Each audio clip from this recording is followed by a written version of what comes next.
아침이 즐거우면 하루가 행복합니다. 안녕하세요. 생방송 아침 조타의 김경섭입니다. 11월 25일 수요일 아침 이경림입니다.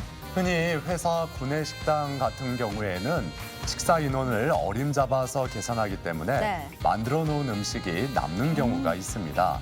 그런데 한 세종의 공기업에서 한 직원이 개발한 앱을 통해서 이런 불필요한 낭비를 막고 있다고 하죠. 네, 그렇습니다.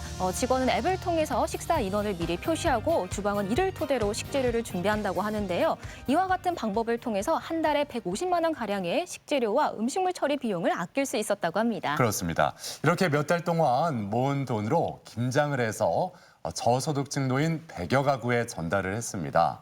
예산도 아끼고 환경도 살리고 이웃도 돌아보고 일석삼조의 효과네요. 그러니까요. 요즘 날씨가 부쩍 추워져서 움츠러들게 되는데 이런 훈훈한 소식이 더욱더 많아졌으면 좋겠습니다. 네. 자, 그럼 오늘 날씨부터 먼저 알아보죠. 강일하 기상캐스터. 네, 강일합니다. 이번 주 들어서 아침 기온이 뚝 떨어졌는데 낮에는 기온이 또 어느 정도 오르더라고요. 오늘은 어떻게 될지 날씨 전해주시죠. 네, 요즘 차가운 바람이 스며들며 초겨울이 온 듯 추웠는데요. 오늘은 낮부터 추위가 조금 누그러지겠습니다. 상대적으로 온화한 서풍이 불면서 기온이 점차 오르겠는데요. 현재 대전은 영하 0.7도까지 떨어져 있지만 낮 기온은 12도까지 올라 예년 기온을 회복하겠습니다. 그래도 계속해서 일교차는 크게 벌어지니까요. 감기 조심하시기 바랍니다. 오늘 공기질도 무난하겠습니다. 원활한 대기 확산으로 우리 지역의 일평균 미세먼지 농도 보통 수준을 보이겠습니다. 위성 영상입니다. 오늘은 고기압의 영향권에서 가끔 구름이 지나겠습니다.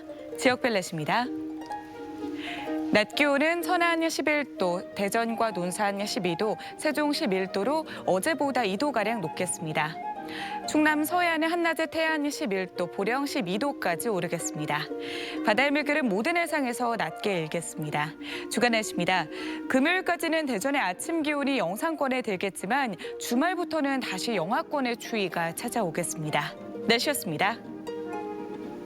네, 전국의 산들도 이제 화려했던 옷을 벗고 겨울 대비에 들어갔습니다. 네. 그런데 산림청에서 한 재미있는 설문조사를 하고 있는데요.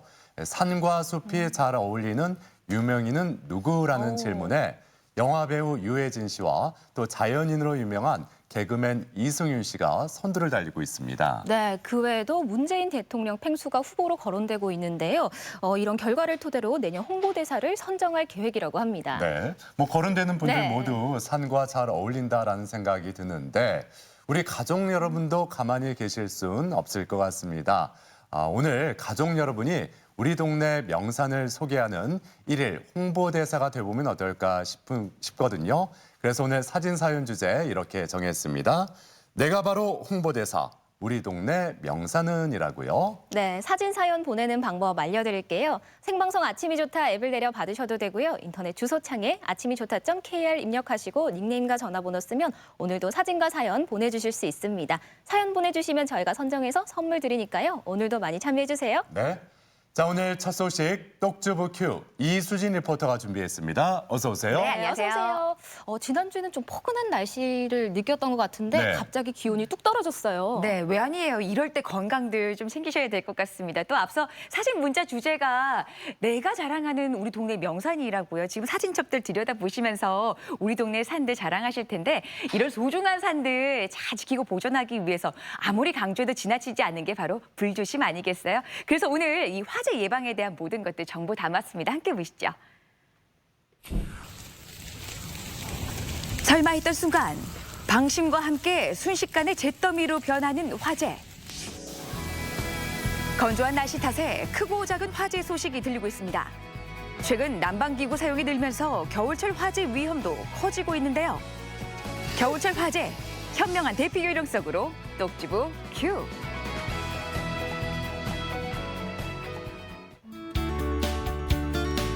겨울철 화재 예방을 위해 바쁘게 움직이는 곳 중에 하나가 바로 산림청이죠. 산림청 1층엔 숲사랑 체험관이 있는데요. 이곳에선 숲의 가치가 얼마나 중요한지를 한눈에 알 수 있는 자료가 전시돼 있습니다. 어때요? 향이 느껴지시고 마음이 평온해지시나요? 아니 그러게요. 지금 들어서자마자 이렇게 그 나무가 주는 그 향기가 너무 좋으네요. 숲을 15분만 걸어도 그 스트레스를 낮추고 마음이 안정될 수가 있다고 합니다. 숲은 말이죠. 인간에게 여러 가지 치유 효과를 준다고 합니다. 30분만 걸어도 긴장과 우울감을 풀어주고요. 스트레스 호르몬을 감소시켜주는 효과가 있다고 하네요. 또 미세먼지 절감 효과까지 있다고 하니까 정말 아낌없이 주는 나무죠. 정말 말씀하신 것처럼 편안한 기분이 느껴지네요. 네, 많은 것들을 저희한테 주는데 한순간의 부주의로 안타까운 일들이 많이 발생을 하고 있어요. 산불은 한순간이지만 복구까지는 한평생이 걸린다는 말을 많이 합니다. 입산자 부주의로 인한 실화가 가장 많고요. 논두렁이나 밭두렁을 태우다 불이 붙는 경우도 많다고 합니다. 아무리 잘 가꾼 숲이라도 저희가 조금만 부주의하면은 이렇게 한순간에 날아가고요. 그 숲이 복원되려면 최소 50년에서 100년이 걸린다고 해요. 이곳이 바로 혹시나 발생할지 모를 산불에 대해 항상 긴장의 끈을 놓지 않는 산림청 상황실인데요. 전국에서 발생하는 산불 재난 관리를 주관하는 곳입니다. 산불은 진화가 관건입니다. 하루 이틀에 끄는 산불도 있지만 어떤 경우는 뭐 일주일씩 가는 산불도 우리나라도 3일, 뭐 일주일 가는 산불도 발생하고 있고요. 특히 해외 호주라든지 미국 같은 걸 보면 뭐 6개월 또는 뭐 2, 3개월 가는 산불들이 많이 발생을 하고 있습니다. 불이 난 채로 몇 개월, 생각만 해도 끔찍한데요. 그래서 초동 대처가 중요합니다. 그런 의미에서 헬기를 대신해 산불의 이동 경로를 찾아가는 드론도 한 몫을 하고 있죠.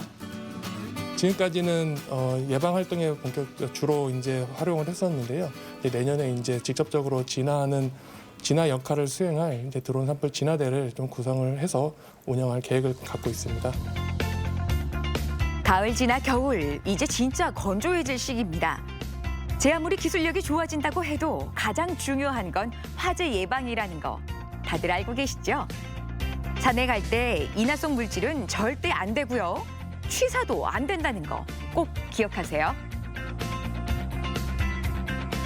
진화 자원이나 이런 예방 활동 가지고는 부족합니다. 그래서 제일 중요한 것은 내가 생활 속에서 산불 예방에 대한 어떤 그런 그 솔선수범이 중요하다고 보고 있습니다. 자, 이번에는 생활 속 화재 대피 요령에 대해 알아볼까요? 안녕하세요. 불이 났을 때 안전하게 대피하는 요령을 좀 배워보려고 왔어요. 네, 잘 찾아주세요. 저희가 한번 그 안전하게 탈출하는 요령을 자세히 한번 알려드리도록 할게요. 생활 속 화재는 나만 피해가라는 법이 없습니다. 대피 요령, 화재 진압 요령을 알아두는 게 필수인데요. 첫 번째, 소화기 사용법입니다. 안전핀을 뽑고 레버를 누르면서 호수를 잡는다. 과연 이게 달까요? 저기도 어머 세상에 어머 여기도 어머 어떡해요 야 열심히 한다고 멀리 퍼지게 뿌린다고 뿌렸는데 이게 잘 안 되네요. 불에다가 직접 뿌리는 게 아니라 화재가 시작되는 곳에다가 직접 물을 뿌려야 화재가 빨리 진압이 됩니다. 다들 아셨죠? 불기둥에 분말을 뿌리는 게 아니라 불씨 시작 부분에 대고 좌우로 흔들면서 뿌려주는 게 포인트입니다. 와 이제 뭐 불 끄는 방법을 제대로 배운 것 같은데 이게 다 뭐야? 화재의 원인이 다 다르듯이 이 소화기도 각 화재에 따라 사용하는 소화기가 다 정해져 있습니다. 불난 집에 부채질한다는 말 하죠. 기름을 쓰다 불이 난 주방에 당황해서 물을 부으면 불길이 더 커집니다. 우리가 흔히 아는 분말 소화기를 쓰는 게 아니라 주방 전용 화재 소화기, K급 소화기를 사용해야 되는데요. K급 소화기는 앞에 K라는 약자가 키친, 주방이라는 뜻이거든요. 그래서 주방에서 일어날 수 있는 기름 화재 있잖아요. 식용유에 불이 붙는다든지 그런 화재를 진압하기에는 가장 좋은 그런 소화기입니다. 보시는 것처럼 화재 종류에 따라 소화기 쓰임새도 다 다릅니다. 다는 갖추지 못해도 2가지 정도는 꼭 비치해 두시기 바랍니다. 그리고 소화전도 알아볼게요. 소화전이야 소방관들이 만지는 건 줄 알았어요. 이걸 제가 사용한다고요? 그럼요. 불이 났을 때는 화재를 빨리 진압하는 게 목표이기 때문에 사용 방법을 알아줘서 나쁠 건 없겠죠? 그럼요. 절대 나쁠 거 없죠. 우선 노즐의 앞부분을 잡고 불길이 있는 곳으로 갑니다. 똑주부님 거기 밸브 돌려주세요. 그리고 밸브를 돌리는데 이때 줄이 엉키지 않도록 하는 게 중요하고요. 또 수압이 세니까 넘어지지 않도록 주의하셔야 됩니다. 자, 화재 대피에서 중요한 부분도 짚어볼까요?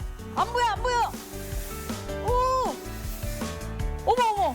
이 보이시는 거와 같이 유독가스가 굉장히 많이 나옵니다. 네. 이거 마시면 안 되겠죠. 자, 그러면 젖은 물티슈나 옷가지 등으로 호흡하는 코와 입을 가리고 자세는 낮추면서 지지물을 위험한 요인이 있는지 없는지 파악하면서 앞으로 나가시면 되겠습니다. 가장 중요한 게 유독가스를 흡입하지 않는 겁니다. 젖은 티슈나 수건으로 코와 입을 막고 또 몸을 숙인 채 벽 지지대를 잡으면서 이동을 하는데요. 비상구 같은 유도등을 확인하면서 출구로 이동하셔야 됩니다. 해보시니까 어떠셨어요?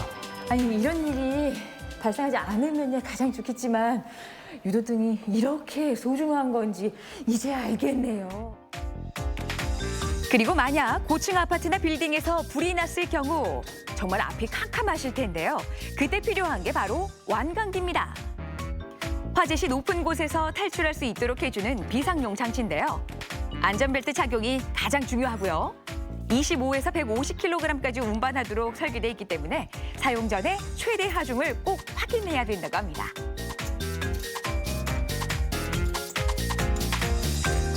이 보호대가 2개가 들어있는데요. 이거 하나는 제가 사용을 할 거고요. 이 하나는 1층으로 떨어뜨려 버릴 거예요. 이 보호대에 내 겨드랑이를 끼고 탈출을 해야 돼요. 고리를 앞으로 밀어 공간을 확보한 후에 어깨에 걸어줍니다. 그리고 다시 고리를 가슴 쪽으로 당겨서 조여주는데요. 아래를 보니까 아찔하네요. 내려갈 생각하니까 벌써 다리가 후들거리는데요. 자, 이 완강기라는 게 탈출을 도와주는 겁니다. 그렇기 때문에 빠르게 내려가질 않아요. 그래서 안심하셔도 됩니다. 솔직히 겁은 나지만 살아야 한다는 마음이 크니까 이길 수 있겠더라고요. 와, 하고 나니까 괜히 떨었나 싶어요. 완강기 사용법도 중요하지만 더 중요한 게 있습니다. 그럼요. 자나깨나 불조심! 꺼진 불도 다시 보자! 나 하나쯤이야 하는 안일한 생각이 돌이킬 수 없는 산불을 만듭니다. 사소한 부주의가 생활 속 화재를 일으킵니다. 겨울철 화재 예방 함께 지켜보자고요. 오늘 알려드린 대피 요령 꼭 기억하세요. 네. 그제 또 부산의 한 고층 아파트에서 화재로 인한 사상자가 발생했다고 하는데요. 늦은 시간에 일어난 사고라 피해가 컸다고 하는데 참 많이 안타깝습니다. 네, 누구나 예외일 수는 없는 거죠. 이 화재가 발생하면 무엇보다 신속한 대응과 또 침착한 또 대피가 필요할 텐데요. 꼭 기억하셔야 하는 것이 하인리히 법칙이라는 게 있습니다. 1대 29대 300의 법칙이라고도 하는데요. 한 번에 대형 사고가 일어나기 전에는 29번의 징후와 300번의 경고가 있다고 합니다. 사소한 것이 큰 사고를 일으킬 수 있다는 얘기가 될 텐데요. 우리 주변부터 꼼꼼히 살펴보셔야겠습니다. 네. 또 산불도 불이 붙는 건 한순간이지만 복구는 한평생이라고 했잖아요. 네. 입산하시는 분들 화기 휴대는 절대 안 된다는 거, 논두렁 반두렁도 함부로 태워서는 안 된다는 거 꼭 기억하셨으면 좋겠습니다. 자, 똑주부 큐 함께 했고요. 이어지는 순서 아침엔 퀴즈입니다.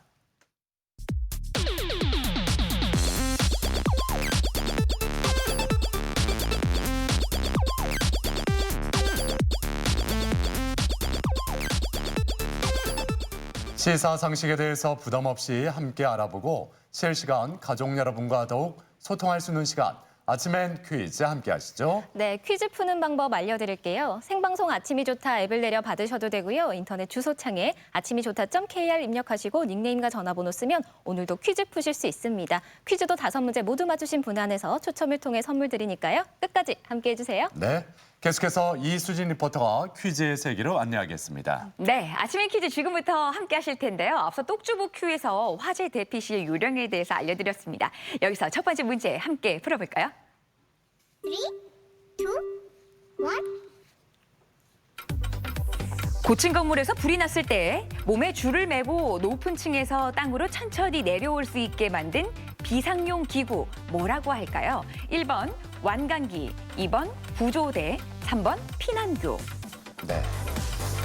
우리 부모님 세대만 해도 그 네. 아버지 하면 굉장히 가부장적이고 오. 완강한 그런 완강한. 이미지였는데 네. 이제는 많이 아빠의 예, 이미지도 변하고 있어요. 네. 친구 같은 아빠를 선호하더라고요. 네, 친구 같은 아빠. 네. 예. 생각해 보시죠.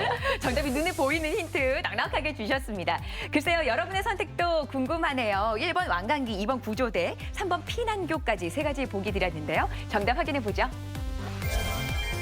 정답은 1번 완강기였습니다. 고층 건물에 화재가 발생했을 때 설치된 계단이나 승강기 등을 사용하기 곤란한 경우 이용하는 피난 설비죠. 창문이나 베란다 등 외부로 통하는 부분에 설치를 해서 피난자 본인의 체중에 의해 하강 로프 장치로 내려오는 피난 기구를 말합니다. 네, 앞서 떡주부가 소개해드린 완강기 사용법 잘 기억해 두시면 좋겠습니다. 네. 자, 이제 두 번째 문제로 향해 갑니다. 문제 주세요. 네, 아침행 퀴즈 두 번째 문제입니다. 3, 2, 1. 가자미목 넙치과의 바닷물고기입니다. 몸이 납작하고 두 눈이 머리 왼쪽에 쏠려 있는 게 특징인데요. 맛이 담백하고 비린내가 없어서 주로 횟감으로 요리해 먹는 이것은 무엇일까요? 1번 도다리, 2번 광어, 3번 대구. 네, 제철 맞은 이것 회로 많이 드시잖아요. 예. 저는 어제 이걸 배달시켜서 먹었는데 제철을 맞아서 그런지 아주 뽀얗고 반짝반짝한 게 이 회에서 광이 나더라고요. 광이 났어요. 먹은 저도 좀 광이 나나요? 항상 나요. 광이 광이. 나나요? 예. 네, 광이 나는 색선 골라주시면 되겠습니다. 좌광우도를 네, 떠올려 보시죠. 네. 좌광우도. 우리 부산댁 이거 좋아하시는구나. 네, 여러분 정답 고르셨습니까? 확인해 보죠. 정답은 2번 광어였습니다. 바닷속에 모래바닥에 서식하는 광어, 넓적한 물고기라는 뜻에서 붙은 이름인데요.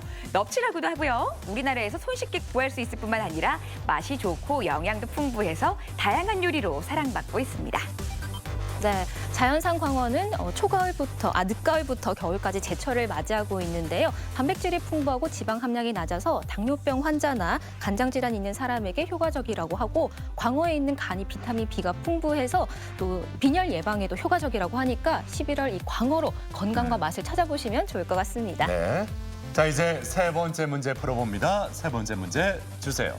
네, 요 며칠 급격하게 추워진 날씨 때문에 잔뜩 움츠린 분들 많으셨을 텐데요. OX 퀴즈 준비했습니다. 함께 풀어보세요. 3, 2, 1. 겨울철 기온이 갑자기 내려가는 현상을 가리켜 한파 현상이라고 한다. 맞으면 O, 틀리면 X입니다. 네. 요 며칠 기온이 급격히 떨어졌잖아요. 아침 네. 기온이. 그래서 우리 강혜라 기상캐스터가 이거 많이 외쳤어요. 그럼요. 그렇죠. 예, 이거 뭐 주의보가 내려졌다. 예, 뭐 여러 번 외쳤기 때문에 네. 바로 답이 보일 것 같습니다. 네, 예. 이맘때 참 많이 듣게 되는 단어긴 해요. 네, 한파라고 하느냐 아니면 다르게 부를까요? OX, 여러분의 선택 궁금합니다. 보여주세요.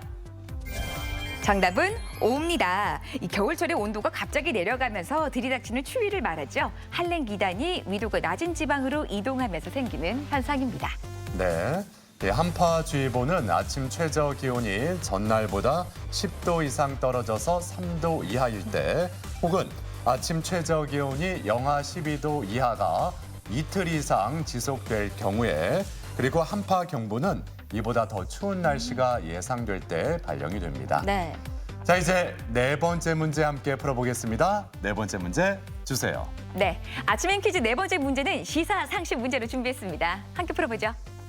3, 2, 1. 인터넷과 최첨단 정보통신기기를 가지고 장소에 상관없이 이동하면서 업무를 보는 사람들을 일컫는 말로 알맞은 것은 무엇일까요? 1번 디지털 프로슈머, 2번 디지털 네이티브, 3번 디지털 노마드. 네. 저는 아날로그 세대이기 때문에 네. 디지털과는 좀 거리가 먼데 이 단어를 딱 들었을 때, 이 용어를 들었을 때 네. 우리 아버지들 예전에 그 포마드 기름 있잖아요. 머리에 이렇게 쫙 바르고 넘기셨던 네. 그게 먼저 떠오르더라고요. 포마드. 포마드 기름 네. 많이 바르셨어요. 당초에 세 가지의 보기를 보고서는 이게 뭔가 갸우뚱한 분들 많으실 텐데요. 글쎄요, 포마드를 생각하라고. 자, 정답 보여주세요. 정답은 3번 디지털 노마드입니다. 첨단 기술인 디지털과 유목민을 뜻하는 노마드의 합성어죠. 첨단 디지털 장비를 구비하고 있어서 사무실과 같은 장소에 구애받지 않고 일하는 사람들을 가리킵니다. 네, 코로나19 사태가 지속되면서 우리의 일상도 많이 바뀌고 있는데요. 비대면 재택근무가 늘어나면서 디지털 노마드족도 급증하고 있다고 합니다. 그래요. 자, 이제 오늘의 마지막 문제, 5번째 문제 드리겠습니다. 문제 주세요. 네, 마지막 문제는 우리말 문제입니다. 문제 주세요. 3, 2, 1. 다음 중 꾀를 부리느라 말이나 행동을 분명하게 하지 않고 살짝 넘김을 뜻하는 표준어로 알맞은 것은 무엇일까요? 1번 어물쩍거리다, 2번 어물쩡거리다. 어떻게 쓸까요? 네, 우리말 퀴즈는 항상 좀 알쏭달쏭 헷갈리는 것 같은데요. 네. 그래서 정답을 듣고 나면 입이 쩍 벌어지게 되니까 그래요. 오늘도 아마 조금 정답을 들으시면 입이 쩍 하고 벌어지지 않을까 하는 맞아요. 생각이 듭니다. 예. 이거를 네. 정확히 사용한 분이 계셨다면 네. 아나운서인 저희 입장에서도 입이 쩍 벌어질 것 같아요. 그럼요. 네. 어머, 그래요? 쩍인 거야, 그러면? 어머, 그동안 어물쩡거리다 저 이렇게 썼던 것 같은데 궁금해요. 보여주세요. 정답은 네, 어떻게 쓸까요? 어물쩍거리다 이렇게 했습니다. 예. 꾀를 부리느라 말이나 행동을 자꾸 일부러 분명하지 않고도 살짝 넘김을 뜻하는 말인데요. 어물쩍의 의미로 어물쩡을 쓰는 경우가 많지만 어물쩡만 표준어로 삼습니다. 네. 어물쩍 이렇게 씁니다. 그래요. 이 퀴즈 이 시스템도 좀 어물쩍거렸어요. 어물쩍거리네요. 예. 네. 답이 이렇게 바로 나와야 되는데 이 점 좀 양해 부탁드립니다. 네. 예. 아무튼 답은 어물쩍거리다였습니다. 절대 안 예. 잊어버리시겠어요? 예. 네. 자, 이렇게 모두 5문제 풀어봤는데 이렇게 퀴즈 참여해주신 모든 분들께 감사를 드립니다. 네. 자, 지금까지 똑지보 큐 이수린 리포터와 함께했습니다. 수고하셨습니다. 네, 고맙습니다.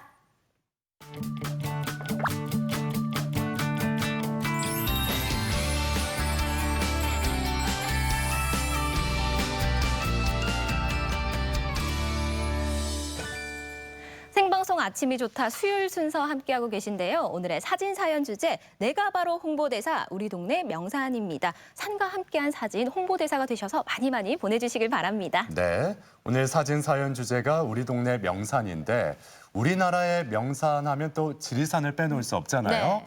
이 하동에서는 환경도 살리고 자연의 아름다움도 느낄 수 있는 지리산 국제환경예술제가 열리고 있습니다. 자, 그 소식 함께 만나보시죠. 자연이 무대가 되고 주인공이 됩니다. 그런데 이렇게 예술 작품으로 이렇게 승화시켜서 환경을 더 좀 보호하자라는 어떤 취지가 있어서 환경이 파괴되면은 얼마나 무서운 재앙이 닥치는 것을 보여주는 것 같습니다. 환경도 즐거운 예술축제. 제5회 지리산 국제환경예술제 구경하러 하동으로 갑니다.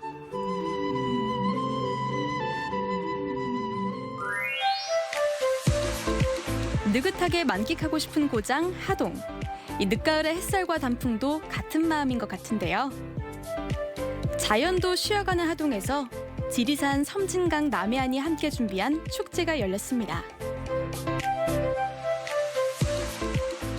네, 지리산 국제환경예술제는 환경과 예술의 미학적 고리를 모색하고자 2016년부터 시작이 되었습니다. 생명 다시 자연이라는 주제로 독일의 1세대 자연조각가 코넬리아 콘레드와 한국인한 세계적인 다원성 미술가인 한규남 선생님을 초대하게 되었습니다. 그런데 결국은 이제 한규남 선생님은 조금 일찍 들어오셔서 여기서 레지던시를 하게 되었고 코넬리아 콘레드는 영상 작품과 브로마이드 작품을 전시를 참여하게 되었습니다. 숲에서 영감을 받는 그녀. 하동에 오지 못한 아쉬움을 영상 편지로 대신했는데요. Actually, I should celebrate with you now, as I was invited as a residency artist in this year. But as we all know, then came this nasty little virus and crossed all our nice plans. I'm looking forward to come to Korea a lot next year, and I hope to see you then all there in good health and full of creative power. Bye bye. See you next year. 이 세계적인 위기 속에서 열리는 이번 전시회는 이 시대에 우리 살아가는 인류에게 새로운 메시지가 될 걸로 확신을 합니다. 자연예술의 중심지로 거듭나는 하동엔 그동안 많은 작가들이 다녀갔습니다. 영국의 세계적인 대지 예술가 크리스 드루리의 작품을 시작으로 2017년 프랑스의 에릭 사막, 2018년 미국의 제임스 설리번, 2019년 호주의 케비나 조 스미스가 작품을 설치를 했습니다. 이미 이제 사용이 다 된 것들을 이제 우리가 수거를 해서 새로운 창작 활동을 통해서 작품화시키는, 말하자면은 업사이클링 작품의 전행이라고 볼 수가 있습니다. 올해는 약 30점의 작품을 전시했는데요.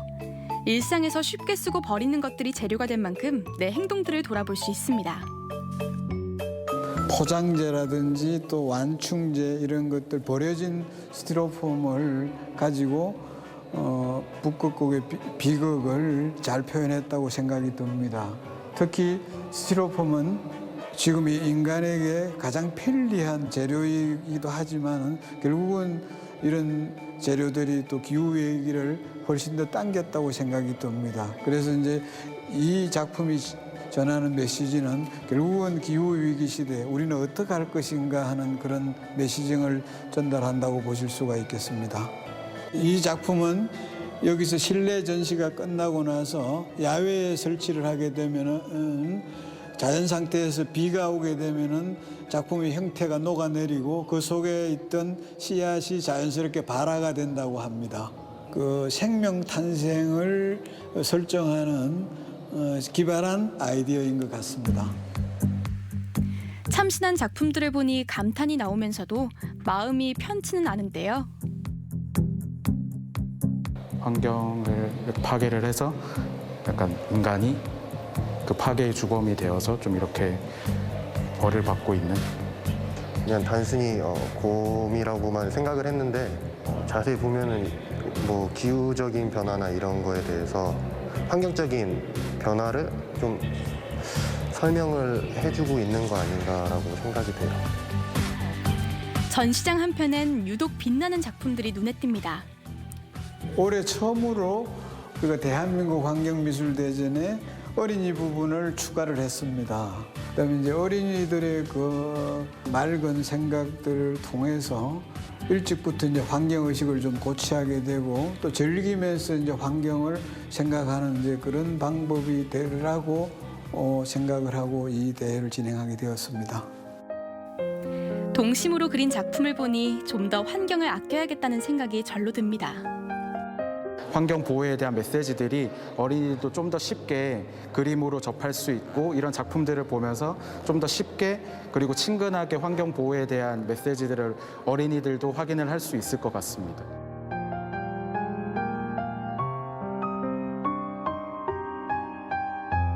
미술관인데 이제 실내라서 규모가 적은데 이건 이제 설치 작업인데 선앙당 가는 길입니다. 마을기에 이제 보면은 돌담 같은 데도 뭘 끌어놓고 그 끝에 가면 큰 나무들, 그런 느티나무들 이런 데 이제 감아서 뭘 해놓고 했죠. 환경 폐자재 같은 걸로 이렇게 또 다시 예술 작품을 만든다는 거가 굉장히 뜻깊었고요. 지금 아직은 사진을 제가 못 찍은 게 있는데 그 청테이프로 다시 붙이기, 그 작품이 굉장히 인상적이었던 것 같아요. 뭔가 다시 시작한다라는 뜻이라고 저는 생각을 해서 굉장히 좀 오늘 뜻깊은 시간이었던 것 같습니다. 모두 쉽게 즐길 수 있는 전시, 무료니까 부담 없이 오세요. 여기가 농사를 많이 지으니까 여기서 나는 볏짚을 가지고 이용해서 작품을 만든 거야. 뉴스에서 들었는데 아이한테 보여주면 좋을 것 같아가지고 교육적으로 지구 환경 문제에 대해서도 관심을 가지고 평소 미술학원 다니면서 좀 미술 그리는 거에 관심이 있거든요. 그래서 두루두루 이렇게 교육적으로 좋을 것 같아서 같이 오게 되었어요. 구제봉 기석에서 자연, 환경, 예술에 대한 전시회를 볼 수 있어서 정말 뜻밖이었습니다. 하동 지역이 자연적으로는 너무 좋은 곳인데 이렇게 또 교육적으로 또 국제적인 전시회가 있다는 게 너무 유익하고 좋은 것 같습니다. 마음이 불편한 분들이 여기서 오시면서 이제 어떤 위안을 갖는 것 아닌가 이런 생각도 해봅니다. 여기 오시면은 이제 맑은 자연 속에서 특히 숲 속에서 여러 가지 작품도 감상하면서 마음의 위안을 좀 가지셨으면 좋겠다고 생각이 듭니다. 자연을 보고 느끼고 표현하는 지리산 국제환경예술제. 놓치지 마세요. 네, 하동 지리산 국제환경예술제 만나봤는데요. 네. 일단 폐기물을 새로운 작품으로 만들었다는데 의미가 크고 또 환경오염이 얼마나 심각한지를 다시 한번 생각해 볼 수 있는 좋은 기회였습니다. 네, 그렇습니다. 일상이 예술이 되고 또 자연이 예술이 되는 전시였는데요. 27일까지 진행된다고 하니까 거리두기 잘 지키면서 한번 다녀오시는 것도 좋을 것 같습니다. 네. 자, 이어지는 순서, 우리 지역의 사회적 이슈가 되는 이야기를 전문가와 함께 쉽게 풀어보는 수요 초대석입니다. 네, 11월 25일인 오늘은 유엔이 정한 세계 여성폭력 추방의 날인데요. 우리나라에서도 1990년에 여성폭력을 방지하고 피해자를 보호하기 위해 다양한 특별법이 시행되고 있죠. 그렇습니다. 이 여성에 대한 폭력 수위가 점차 더 높아지고 있는데요. 그래서 오늘 이 시간에는 우리나라 여성폭력 실태와 함께 피해자 지원과 방지책에 대해서 이야기 나눠보겠습니다. 네, 도움 말씀 주실 분 소개해드리도록 하겠습니다. 여성 긴급 전화 1366 대전센터 정현주 센터장 모셨습니다. 어서 오세요. 어서 오세요. 안녕하세요. 먼저 세계 여성폭력 추방의 날에 대해서 한번 알아볼까 하는데요. 언제 어떤 계기로 지정된 날인가요? 네, 그 말씀하셨던 것처럼 세계적으로 여성 폭력이 만연했고 현재도 그 폭력은 계속되고 있습니다. 그래서 그런데 이제 40년 전 도미니카 공화국에서 세 자매가 독거에 항거하다가 피살되는 비극적인 사건이 발생한 날이 11월 25일이고 그 날을 전후해서 많은 여성 폭력과 청소년 폭력을 근절하자라고 하는 그 운동들이 있었습니다. 그리고 유엔 총회에서 1999년에 이날을 기념하게 되었고 우리나라에서도 오늘부터 12월 1일까지를 여성폭력 추방의 주간으로 정하고 기념하고 있습니다. 네. 그리고 여성폭력 방지법이 지난해 12월 25일부터 시행되고 있는데요. 네. 이와 관련해서 여성긴급 전화 1366 대전센터에서는 어떤 역할을 또 하고 계신지 이 점도 궁금하네요. 네, 여성기급전화 1366 대전센터는 성폭력, 가정폭력, 성매매 이런 것 여성을 향한 폭력 피해를 입은 여성과 그 자녀들 또는 동반 가족을 돕고 있습니다. 1366은 특수번호입니다. 그래서 365일 전화를 하루라도 더 받겠다. 그래서 1366이고요. 언제나 전화하시면 365일 24시간 전화를 받으면서 피해자를 돕고 또 피해자가 긴급 보호가 필요하다라고 하면 보호해드리는 역할을 하고 있습니다. 네. 실제로 1366을 통해 현장 상담을 받는 분들이 얼마나 되는지 또 어떤 내용으로 상담이 이루어지는지도 궁금해지는데요. 네, 작년 통계를 좀 말씀드리면 2019년 한 해 동안 18,000건 정도의 상담이 진행이 되었습니다. 이제 12달로 나눠보면 한 달에 1,500건 정도의 상담이 이루어진다고 보시면 되고요. 1년 동안 9,600건, 그러니까 50% 이상의 가정폭력 상담입니다. 그 이외에도 성폭력이나 성매매, 여성폭력 전반에 관한 상담도 있지만 가족 내 불화나 갈등으로 인한 상담도 저희가 진행이 되고 있습니다. 최근에는 친밀한 관계인 연인 사이에서 발생하는 그 데이트 폭력에 관한 상담이라던가 디지털 성범죄라던가 이런 부분도 상담이 진행이 되고 있습니다. 네. 올해는 특히 코로나19로 경제적 어려움이 가중되면서 가정폭력도 늘고 있다 이런 소식을 들었는데 정확히 가정폭력이 어떤 상황인 건지 이 점도 알아둘 필요가 있겠죠. 네. 사실은 모든 폭력은 그 힘에 의한 겁니다. 그래서 가정폭력도 가정 내에 발생하는 힘이 센 사람이 힘이 상대적으로 세지 않은 사람에게 가하는 폭력이나 학대, 억압 행위들을 통칭하는 건데요. 대표적으로는 신체적인 폭력이 있을 거고요. 그다음에 정서 정서적인, 경제적인, 성적인 이런 폭력 전반을 말합니다. 특별히 말씀하신 것처럼 코로나19로 인해서 사회적 거리두기가 있었고 또 외부와의 좀 단절을 많이 사회적으로 권장하고 있는 상황이고 이런 또 경제적인 어려움 이런 것들 때문에 불안이 또 심해지고 이런 스트레스나 어려움들을 배우자나 또 자녀에게 해소하는 경우 이런 것 때문에 폭력의 상담이 좀 늘었다고 저희가 생각이 되고요. 또 하나는 예전에는 그냥 넘어갔던 일들을 이게 폭력이구나라고 하는 것을 인식하게 되면서 경찰에 신고하거나 또 상담을 요청하는 경우 이런 부분 때문에 상담이 늘고 있다고 생각이 됩니다. 네. 그렇다면 만약 가정폭력 피해자라면 어떻게 대처를 해야 되고 또 센터에서는 어떤 지원을 받을 수 있는지도 궁금해지는데요. 네, 가정폭력은 사실은 이제 발생하면 가장 중요한 것이 안전에 관한 문제입니다. 일단 즉각 피신하실 수 있으면 피신하시는 게 제일 좋고요. 그리고 나서는 112에 신고를 하시는 것이 중요합니다. 가해자로부터 분리를 해야 되는 상황이 발생할 수 있기 때문에 신분증이라던가 비상금 같은 것도 미리 챙겨두시면 좋을 것 같고요. 평소에 드시는 약이 있으면 이런 부분도 챙겨두시면 좋을 것 같습니다. 그리고 대부분의 폭력은요. 지속적으로 진행이 됩니다. 내가 만약에 폭력이 된다고 하면 나 혼자만 알고 있지 마시고요. 주변 사람들에게 좀 알리셔서 내가 폭력을 당하면 대신 신고해 줄 수 있도록 요청도 해주시면 좋을 것 같고요. 폭력이 신체적인 학대라던가 이런 부분이 있을 때 증거 자료를 조금 만들어둔 사진을 찍어놓는다던가 이런 것도 필요합니다. 또 1366은 긴급 쪽으로 이제 가해자나 폭력 상황에 보호해야 될 필요가 있을 경우에는 긴급 피난처에서 이렇게 며칠 동안은 저희가 긴급하게 보호를 해드리는 역할도 하고 있기 때문에요. 이런 부분들을 좀 아시고 좀 이용하시면 좋을 것 같습니다. 또 하나는 긴급피난처는 긴급으로만 저희가 진행을 하고 있고요. 지역에서 가까운 곳에서 피해자가 의료 지원이라거나 법률 상담이라든가 이런 전문적인 기관으로 연계해드리는 역할도 저희가 하고 있습니다. 그렇군요. 네. 예. 또 올해는 N번방 사건 등 이 디지털 성범죄가 큰 사회적 이슈로 대두가 됐는데 이 점도 좀 말씀을 해주시죠. 맞습니다. 작년 하반기부터 N번방 이 사건으로 인해서 성착취물과 같은 온라인 성범죄 사건들이 연이어 이제 이슈가 됐고 이것으로 인해서 우리 모두 충격을 받았고 아직도 그 충격은 가시지 않았다고 저는 생각합니다. 디지털 성범죄는 촬영물을 이용한 성폭력으로 불법 촬영 또 불법 유포 업로드하고 계속 퍼나르고 하는 이런 범죄들이고요. 이런 사이버 공간의 성적 모든 괴롭힘을 이야기합니다. 피해자가 가장 두려워하는 것은요. 유포나 유포 협박이고요. 또 가장 원하는 것은 삭제 지원 그리고 가해자를 강력하게 처벌하는 것입니다. 혼자서 이제 이렇게 범죄에 만약에 내가 당하게 되었다라고 하면 사실은 디지털 성범죄 같은 경우는 혼자 헤어나기는 굉장히 어렵습니다. 네. 전문가나 전문 기관의 도움을 요청하셔서 도움을 꼭 받으시길 권해드립니다. 네. 그리고 여성 폭력 가운데 데이트 성폭력은 아직 친밀한 관계에서 발생하는 사적인 일로 치유하기 마련인데요.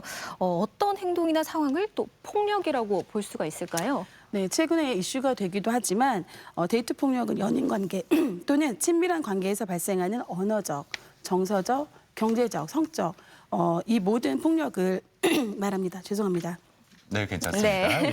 헤어지자는 요청을 거부하거나 이별 후에도 집요하게 통제하려고 하고 쫓아다니고 스토킹하는 경우 피해자의 일상을 간섭하고 통제하는 이런 모든 상황을 데이트 폭력이라고 저희가 이야기하고요.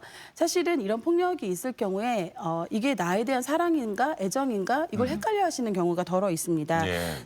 이렇게 폭력은 사실은 정당화될 수 없는 이런 부분은 사실은 피해자들이 잘 인지하시는 것이 가장 중요하고요. 또는 피해자가 알고 있지만 보복이 두려워서 이런 부분을 적극적으로 대처하기 어려운 경우가 있습니다. 그럼 어떻게 대처하는 게 좋을까요? 그렇죠. 자신을 도와줄 수 있는 지지자를 좀 만나시는 게 필요하고요. 그것이 어렵다고 하면 전문 기관에 도움을 요청하시는 것이 가장 중요합니다. 그리고 폭력 상황이 발생했을 때에는 증거를 남기거나 또 이렇게 위협이 계속된다고 하면은 112에 신고하셔서 도움을 받으시는 것이 필요합니다. 네, 그렇군요. 자, 지금까지 여성 긴급전화 1366 대전센터 정현주 센터장과 함께 말씀 나눠봤습니다. 오늘 자리 함께해 주셔서 고맙습니다. 네, 고맙습니다. 감사합니다.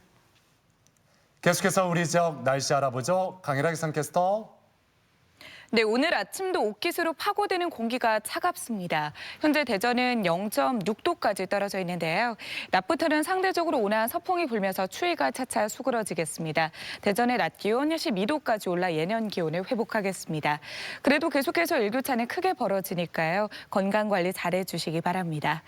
오늘 공기질도 무난하겠습니다. 원활한 대기 확산으로 우리 지역의 일평균 미세먼지 농도 보통 수준을 보이겠습니다. 위성 영상입니다.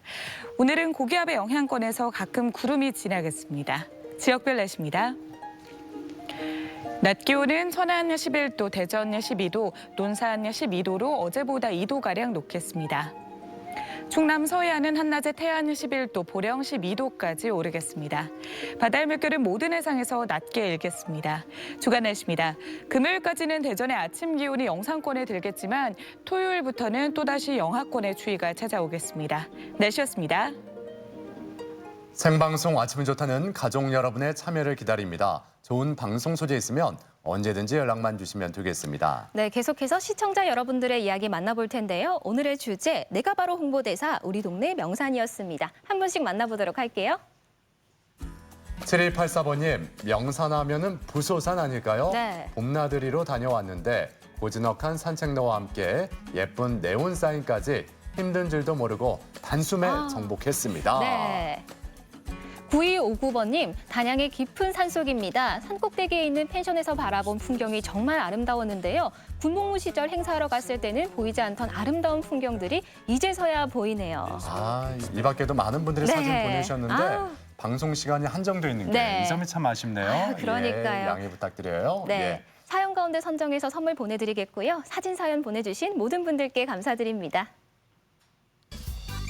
한적하고 고요한 풍경에 운치가 더해진 곳, 역사와 자연이 살아 숨쉬는 충남 홍성으로 떠납니다. 평산문 선생 유허지부터 한말 홍주성 전투를 이끌었던 홍주 이사촌까지 운치 속에 녹아있는 홍성의 역사, 날 따라 와요에서 만나보시죠. 자, 코로나19로 인해서 술 마시는 횟수가 오히려 늘었다는 분들이 많습니다. 네. 집에서 혼자 마시는 혼술족, 홈술족이 늘었다고 하죠. 네, 그런데 이렇게 혼술을 하다 보면은 습관화될 수 있다고 하고요. 심해지면 알코올 의존증이 될 수도 있다고 하니까 주의하셔야겠습니다. 그래요. 곧 연말 연시도 다가오는데 현명하게 절주하는 노력도 필요할 것 같습니다. 네. 저희는 내일 아침 7시 50분에 다시 인사드리죠. 함께해 주신 여러분 고맙습니다. 고맙습니다.